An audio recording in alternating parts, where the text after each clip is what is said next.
योगीराज श्री कृष्ण की क्रीड़ा स्थली वृंदावन में कान्हा की बांसुरी की गूंज दूर दूर तक सुनी जाती है।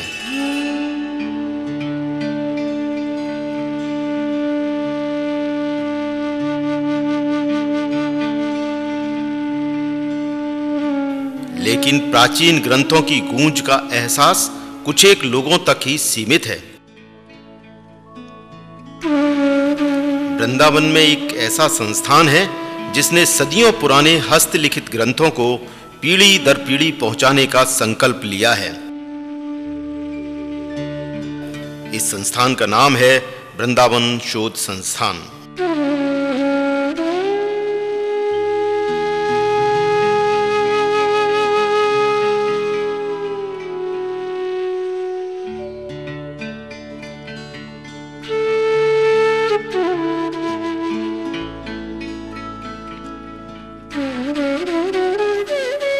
ग्रंथ प्रभु के विग्रह हैं के विचार को केंद्र में रखकर मंदिरों के शहर वृंदावन में स्थापित इस संस्थान में प्राचीन पांडुलिपियां तो हैं ही, मुगल कालीन सिक्के, पेंटिंग्स, ठाकुर जी की पोशाक, पुराने कागजात, मूर्तियां, अनेक भाषाओं की बांस और केले की छाल पर मोती जैसे अक्षरों की लिखावट की पांडुलिपियां, मूर्तियां, सभी कुछ यहां प्रदर्शित है।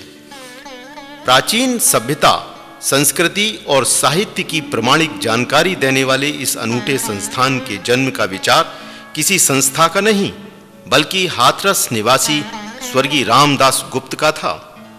लंदन में शिक्षक रहे डॉक्टर गुप्त ने अपने निजी प्रयास से वृंदावन में लोई बाजार की एक धर्मशाला में इस संस्थान की नींव रखी थी। संस्थान की स्थापना 1968 में डॉक्टर रामदास गुप्त जी ने की।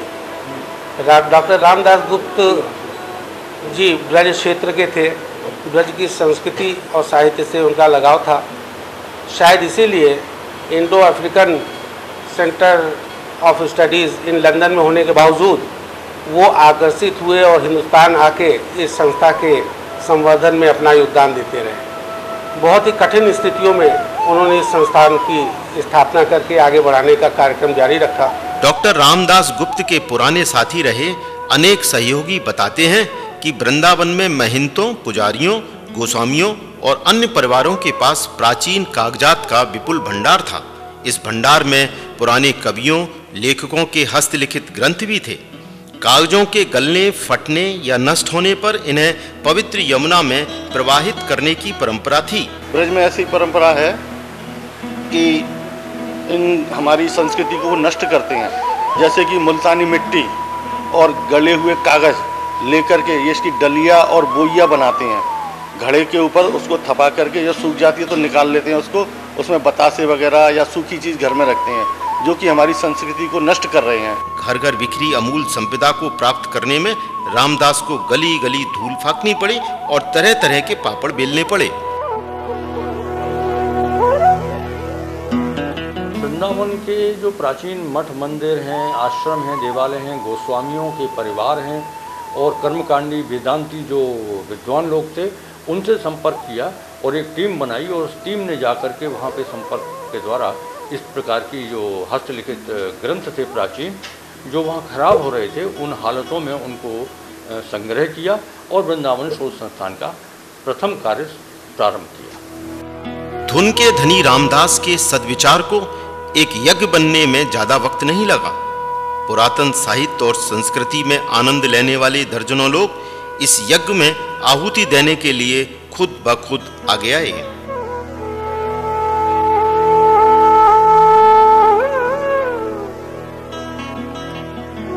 सामाजिक स्वीकृति मिली तो राज्य और केंद्र सरकार ने इस संस्थान के लिए अपने अनुदान के दरवाजे खोल दिए।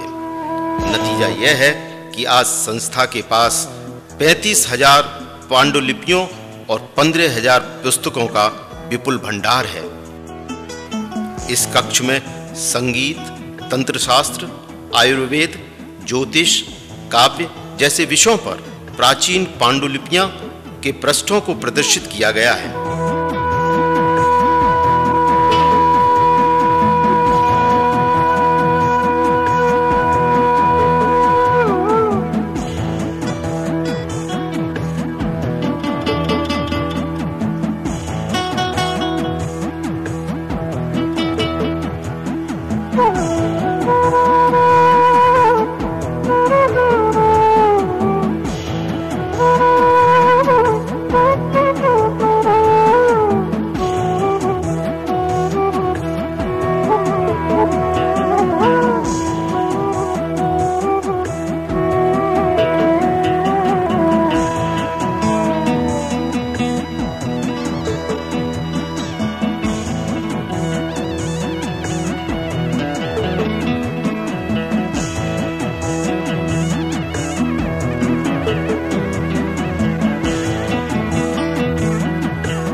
सनातन गोस्वामी, रूप गोस्वामी, जीव गोस्वामी की कृतियां शामिल हैं। ये सामने आपको ये दिखाई दे रहे हैं, तो ये हस्तलिखित ग्रंथ हैं और ये आपके स्वामी हरिदास के बाद में 3 गोस्वामी हुए थे, रूप गोस्वामी, जीव गोस्वामी और सनातन गोस्वामी। तो उनके अपने हाथों से लिखे हुए सारे ग्रंथों की ये 3 डिस्प्ले है, जिसमें कि पहले नंबर पे आप देखेंगे तो ये उपनिषद है, हमारे जो पुराण जो उपनिषद है उस पर लिखी हुई टीका है, टीका। और दूसरा आप बीच में जो देखेंगे इसमें हमारे जो 12 जो हिंदी के महीने हैं उसमें जो बैसाख का जो महीना होता है, तो उस पर बैसाख के महीने का क्या महत्व है हमारे यहाँ पे हिंदू दर्शन में, उसमें यह दिया हुआ है। वृंदावन के प्रसिद्ध बांके बिहारी मंदिर से मिला ठाकुर जी का यह पिचकारा संस्था की विशेष निधि है।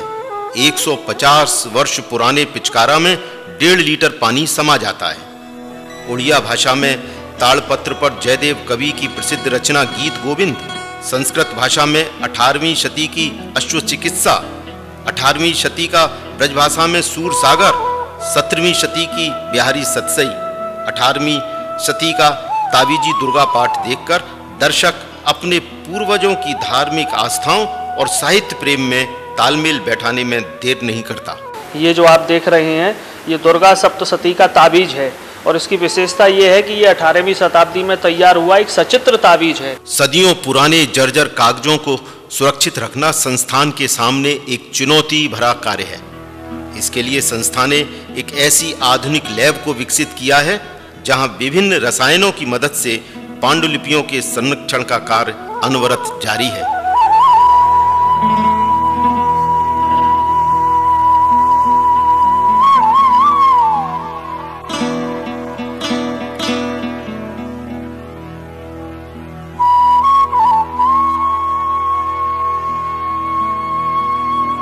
देखिए, ये वृंदावन शोध संस्थान की संरक्षण कार्यशाला और उसके लेबोरेटरी जो ट्रीटमेंट है उसका यहाँ पे वर्क होता है। और यहाँ पे जितने भी ग्रंथ आते हैं वो ग्रंथ में अक्सर जो है मिट्टी लगी रहती है, मॉइस्चर होता है, नमी से ख़राब होते हैं, उसमें कीड़े लगे रहते हैं और डंप हो जाते हैं। उन सब का जो चिकित्सा है वो इस लैब में होती है। संस्थान अब पांडुलिपि संग्रह और संरक्षण तक ही सीमित नहीं रहना चाहता। केंद्र सरकार के अनुदान से एक नई इमारत बनकर तैयार हो चुकी है।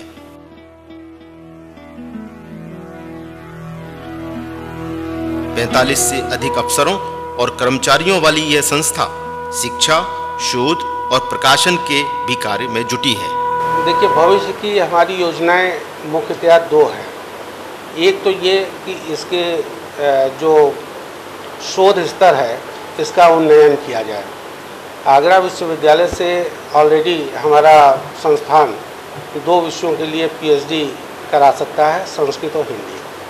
हम चाहते हैं कि इसमें फिलॉसफी और एंथ्रोपोलॉजी वगैरह भी शामिल हो जाए, इसके लिए हम प्रयासरत हैं। दूसरी बात यह है कि हमने आकर्षित करने के लिए शोध छात्रों को 2 फेलोशिप का भी प्रावधान रखा हुआ है। सबसे पहली जो प्राथमिकता हमारी है वो म्यूजियम को डेवलप करने की है। भवन तैयार है। प्रारंभ में हम 3 गैलरियाँ डेवलप करना चाहते हैं।